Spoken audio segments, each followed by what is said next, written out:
So it's right around 4:30 p.m. on Sunday, December 10th. It's about 56 degrees in Boston. It has been all day, all morning. It's quite warm, windy, and we're supposed to have a pretty severe rain and windstorm. I don't know if it's already happening outside or not. This is where I like to go to get stuff done and also to just be comfortable and relax. This is a very quiet, basically sound insulated business center, let's put it that way. And earlier this afternoon, I made a video about how as soon as I exited this business center and went to a Starbucks that is nearby, literally just swarms of people with screaming toddlers suddenly started showing up and coming through the area right around Starbucks. And Starbucks is the only store that is open in this entire giant corner of a urban center. Let's call it that way. It's an urban center in the city of Boston. Massive urban center with different restaurants, shops, hotels, business centers, etc. And all these people suddenly started showing up, even though it had been completely dead and deserted. The entire area was just dead with no people in it. When I emerged from this office center and went to Starbucks, I stood at Starbucks for maybe 2 minutes looking for my wallet. Couldn't find my wallet, so exited the Starbucks, walked about 50 feet to a nearby window where I put my bag on the window and started looking for my wallet in it. And that's literally when the circus clowns suddenly started parading through that shopping area where there's really no stores that are open except for Starbucks. Everything is closed down. So for whatever reason, during the pandemic, all the stores in this particular corner of this urban area, this urban center, closed. And now the only store that's open at all is Starbucks. So people with screaming toddlers, I'm not sure why they would go to Starbucks, because it's not like they can feed the toddler coffee. But they were loitering and lingering and hovering around that Starbucks for literally 20 to 25 minutes while I had my bag on the window ledge looking for my wallet. And because it was completely dead when I went into the Starbucks, and dead when I walked over to the window and put my bag down, and then that's when all the circus clowns showed up. It's not an accident, right? Like these sudden bursts of activity that have nothing to do with like the weather or with the day of the week or time of day. I mean, this was at 2 p.m. Those are statistical anomalies that indicate some type of pattern, and patterns have a common cause. And when it's really kind of bad weather outside, and it's nice outside too, but bad weather, sort of windy and rainy, why would anybody be converging in large numbers on a deserted, empty corner of a massive urban center where most of the stores and activities are actually on the other side of the center, not in this corner? That's why I come here. I deliberately come to empty, vacant corners so I can be left alone and I don't need to deal with all the psychotic, wild-eyed, foaming at the mouth activist circus clowns that seem to be trolling people these days based on some type of GPS technology, stalker apps, activist target groups and things like that. There's a lot of liberal activist groups that are funded by Soros and other globalists who target people who are not liberals. I am definitely not a liberal. I'm also pretty clear about that. And I'm assuming it has something to do with that. I don't think it has much to do with skin color or anything like that. I'm not going to start screaming racism or even sexism. I think it's because of the fact that I very visibly left the Democratic Party after campaigning for Barack Obama and decided I really didn't want to have anything to do with liberalism. And now I am clearly espousing conservative ideals. Proudly, too, by the way. If we continue going the way the liberals want us to go, countries will no longer have borders and great nations will no longer exist. They'll just be part of a giant human morass of dysfunction. And I think that's what the globalists want.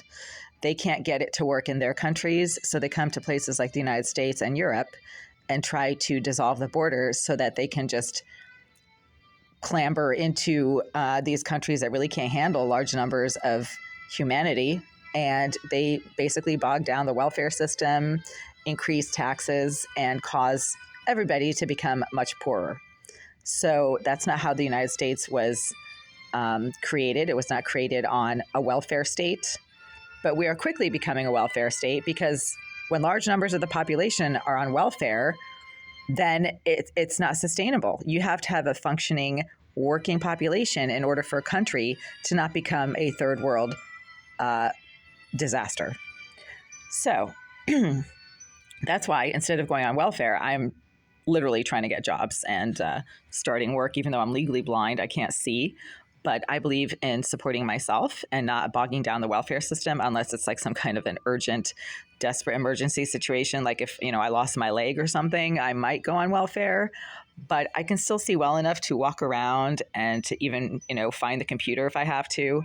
So hopefully that's, going to allow me to be functional at a job where I don't need to sit in front of a computer all day. Regardless, this is a quiet, soundproof room. And yet there's a lot of people who suddenly started loitering around the door to the center, which thankfully isn't closed and has a door. And you can kind of hear them, but not really. I mean, you hear people shouting and screaming, but I'm facing the wall. I'm not facing outward. And they were getting pretty disruptive over there for about an hour, and they seem to have left. So now I'm back in heaven. I'm just enjoying myself, my quiet afternoon, getting stuff done.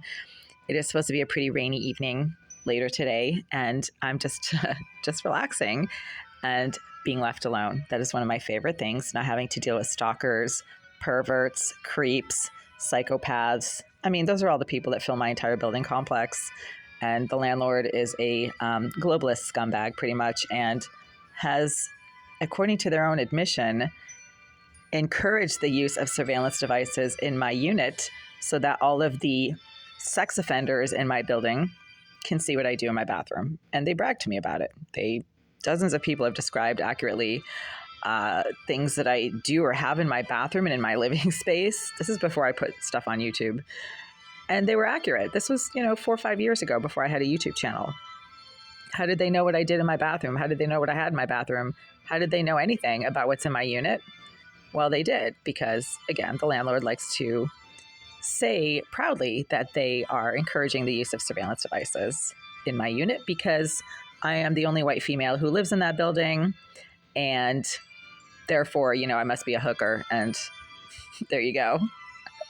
They've even said this. So I'm just repeating what the Greenville Group has repeatedly emphasized and claimed in front of me to their sex offender tenants, that I'm a white female, and because I'm a white female who lives in that building, I'm the only white female who lives in that building, I'm a hooker. That's what they think. Wow. But they also think I'm racist. So isn't that a conflict of interest? I mean, if I'm a hooker because I am the only white female who lives in my building complex, and I'm not the one who said this, the Greenville Group is, they admitted it, then how can I be a racist and a hooker? I mean, if you're a hooker and you have to sleep with people for money, wouldn't being the only Caucasian female in a building complex of all minority males and being racist, like, close down your business? I mean, how could you make money, right? So the landlord are a bunch of pathetic, moronic idiots from a third world country. They're Russian. Russia is a third world country. I mean, it's not first world, certainly not. And neither is Ukraine, by the way. But that's a whole other issue.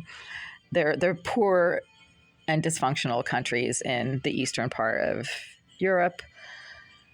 And there's a lot of dysfunction over there. So that's a third world situation. No offense or anything. It's just a fact. And yet they claim that I'm a hooker, but I refuse to have anything to do with any of the creeps in my building because they're all psychotic sex offenders, regardless of skin color. I really don't care what skin color somebody is. I base my reactions and my treatment of people on their behavior towards me. So when these psychotic sex offenders repeatedly come at me, physically assault me, break and enter into my apartment, steal my things, smear foul-smelling body fluids on my brand new sheets, towels, clothing, contaminate my food, then they're just low-life scum, regardless of skin color. And no, I'm not a hooker because I live there, you idiots. And I'm not a racist because I live there. If I was a racist, I wouldn't live there. Why would I live there if I was a racist? I'm the only Caucasian female that lives there, as the landlord keeps telling everyone. So if I was such a racist, wouldn't I go live where all white people live? Right? And if I was such a hooker, then wouldn't I go towards all these desperate psychotic creeps, not away from them? I mean, they're retarded. So anyway, some thoughts at 4:30 in the afternoon, and there's some trolls outside of this business center that have been sitting there for about an hour. I can't really hear them. I can just hear like random voices, and they're coming from right behind that window. And why anybody, is choosing to sit there, I don't know, because it's kind of like a hallway area. It's right by the sliding doors. It's not comfortable. It's not really that comfortable. So I don't know. The rest of the seating area is wide open. I just walked through there about an hour ago. It's pretty empty, but they're suddenly sitting right there, right by the entrance doors. It's weird. Again, everywhere I go, the circus clowns show up and they get really close. They get as close as they possibly can. So I bet you if I walk out there right now, these are going to be third worlders. And when I say third worlders, I'm not referring to anyone specifically like from a specific country like Russia or Venezuela or let's see, what's a really dysfunctional, country in Asia? Can't even think of anything. I'm referring to people who behave like low-life scum parasites. So they follow people around, they attack you or harass you, they engage in disruptive, dysfunctional, attention-seeking behavior. That's what I mean by third worlders. People who behave basically like circus clowns because they don't have a grip on their own mental functioning or behavioral tendencies. Right? I don't follow people around. I stay away from people. That is a first world reaction. You have control over your emotions. You have control over your behavior. You engage in sequential, logical, goal-oriented behavior. That is a first world behavioral pattern, and it leads to success, right? That's why first world countries are successful, not because of their skin color, but because they know how to set goals, follow through with them, and accomplish them. Third worlders don't. They psychotically stalk and harass people, engage in criminal activities, psychotic behavioral patterns, like following people around and engaging in deliberate disruptive behavior whenever they get anywhere near these people, even when these people want to have nothing to do with them. That's a third world thing. And that's why countries where people like that live in large numbers are failed states, right? I mean, how can you have a successful country if the vast majority of the leadership and the population engage in behavioral dysfunction? You can't.